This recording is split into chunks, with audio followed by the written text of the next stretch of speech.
صحیح مسلم میں حدیث آئی ہے. حضرت ابو ہریرہ رضی اللہ تعالیٰ روایت کرتے ہیں ان النبی قال صلی اللہ علیہ وسلم، آقا نے فرمایا کہ من اطاعنی فقد اطاع اللہ. آقا فرماتے جس نے میری اطاعت کی اس نے اللہ کی اطاعت کر لی. ومن یعصنی فقد عصی اللہ. آقا فرماتے جس نے میری نافرمانی کی اس نے اللہ کی نافرمانی کی. یہ فرما کے پھر آقا فرماتے ہیں ومن یطع الامیر فقد اطاعنی. جس نے اپنے امیر کی اطاعت کی آقا فرماتے ہیں اس نے میری اطاعت کی. ومن یعص الامیر فقد عصانی.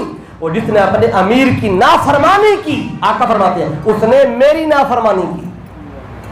آپ کو اس حدیث سے امیر کی اطاعت کی جو قدر و منزلت ہے، جو مقام، وہ آپ کو سمجھ آ گیا.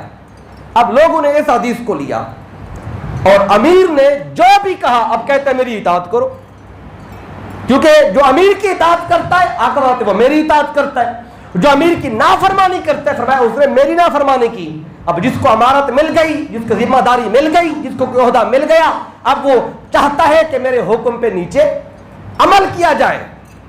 تو اب وہ اس حدیث کا سہارا لے کے وہ ہر بات کو آگے منوانا چاہتے ہیں. تو اب امیر کی ماننی ہے لیکن دیکھنا یہ ہے کہ ماننی کون سی ہے، ہر بات نہیں ماننی. اس حدیث کو بنیاد بنا کے تو بندہ کہے گا میری ہر مانو، چاہے وہ جائز ہے چاہے وہ ناجائز ہے. وہ کہے گا میری نافرمانی، یہ تو مصطفیٰ کی نافرمانی ہے. اب اگلی حدیث پاک بھی صحیح مسلم میں آئی ہے، یہ بھی صحیح مسلم میں تھی.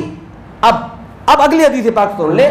حدیث پاک میں مولا کائنات روایت کرتے ہیں، مولا علی شیر خدا علیہ السلام، ان علی ان رسول اللہ صلی اللہ علیہ وسلم باس جیشن. آقا نے ایک لشکر بھیجا ایک جنگ پہ. وَأَمَّرَ عَلَيْهِمْ رَجُلًا. اور اس لشکر میں آقا نے ایک بندے کو انہی پر امیر بنایا. تو آقا نے اس کو امیر بنایا اور جب وہ اپنے مقام پہ پہنچے تو اس نے حکم جاری کیا فَأَوْقَدَ نَارًا. اس نے کہا کہ آگ جلائی جائے. آگ جلائی گئی. وَقَالَ اُدْخُلُوهَا. اس نے اپنے ماتحت جتنے بھی تھے صحابہ ان سے حکم جاری کیا کہ سارے کے سارے اس آگ میں داخل ہو جاؤ. اب آقا نے اس کو امیر بنایا تھا اور ادھر جا کے اس کو کسی بات پہ غصہ آیا تو آگ جلوائی اور آگ جلوا کے حکم جاری کیا اب سارے کے سارے اس آگ میں جاؤ. اب حدیث میں آقا نے فرمایا تھا جس نے امیر کی اطاعت کی اس نے تو مصطفیٰ کی اطاعت کی. اب مسئلہ بن گیا بھائی امیر حکم دے رہا ہے آگ میں جانے کا اور آقا فرما رہے ہیں کہ امیر کی اطاعت میری اطاعت ہے اور امیر کی نافرمانی میری نافرمانی ہے. اب وہ صحابہ کرام تھے پریشان ہو گئے. دو گروہ بن گئے. ایک گروہ کہتے فَأَرَادَ نَاسٌ أَن يَدْخُلُوهَا. ایک گروہ کہنے لگا کہ چلو اس آگ میں داخل ہوتے ہیں، جو کہ امیر کی اطاعت مصطفیٰ کی اطاعت ہے اور امیر کا حکم ماننا ضروری ہے. انہوں نے کہا آگ میں جاتے ہیں. جو دوسرا تھا وَقَالَ الْآخَرُونَ اِنَّا قَدْ مَرَرْنَا مِنْهَا. انہوں نے کہا ابھی پاگل ہو گئے ہو، آگ میں جاتے ہو. اسی آگ سے بچنے کے لیے تو مصطفیٰ کی غلامی میں آئے ہیں. اسی آگ سے بچنے کے لیے تو مصطفیٰ کا کلمہ پڑھا ہے، تو کلمہ پڑھ کے بھی پھر اسی آگ میں مرنا ہے تو پھر فائدہ.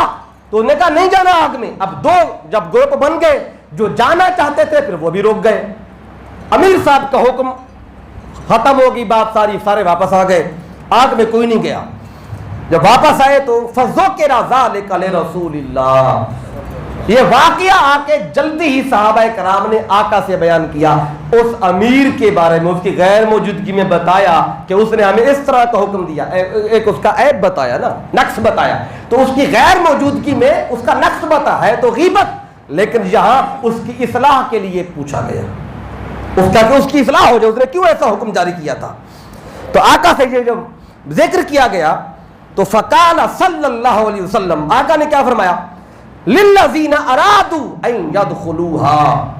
ان لوگوں سے آقا نے فرمایا جو چاہتے تھے کہ ہم آگ میں چلے جائیں، ان سے فرمایا لو دخلتموها لم تزالوا فيها الى يوم القیامہ. آقا فرماتے ہیں اگر تم چلے جاتے اس آگ میں تو قیامت تک اس آگ میں جلتے رہتے. یہ تو خودکشی تھی، اور خودکشی کرنے والا جو عمل کرتا ہے قیامت تک اسی عمل میں رہتا ہے. اگر تم جاتے تو اسی میں داخل رہتے ہمیشہ کے لیے. وقال للآخرین قولاً حسنا. اور جو دوسرا گروپ تھا جنہوں نے کہا کہ نہیں داخل ہونا، آقا نے ان کو شاباش دی، ان کے لیے اچھے کلمات فرمائے. اور ساتھ پھر آقا فرماتے ہیں وقال صلی اللہ علیہ وسلم لا طاعت فی معصیت اللہ، فرمایا کہ اللہ کی نافرمانی میں امیر کی اطاعت نہیں کرنی. ایسا کام جس کے کرنے کا اللہ حکم دے اور امیر صاحب کہے نہ کرو تو اس وقت امیر کی نہیں اللہ کی ماننی ہے. لا طاعت فی معصیت اللہ، ور اطاعت اس میں نہیں کرنی امیر کی جس میں اللہ کی نافرمانی ہو رہی ہو. آگے فرمایا انما الطاعت فی المعروف، امیر کی اطاعت صرف نیکی کے کام میں کرنی ہے، برائی کے کام میں نہیں کرنی، نافرمانی کے کام میں نہیں کرنی. اب آپ نے دیکھنا ہے بھی امیر صاحب مجھے حکم کیا دے رہے ہیں، کیا وہ قرآن و سنت کے حوالے سے جائز ہے کرنا تو کرو، اگر وہ ناجائز کام کرنے کا کہے تو رک جاؤ.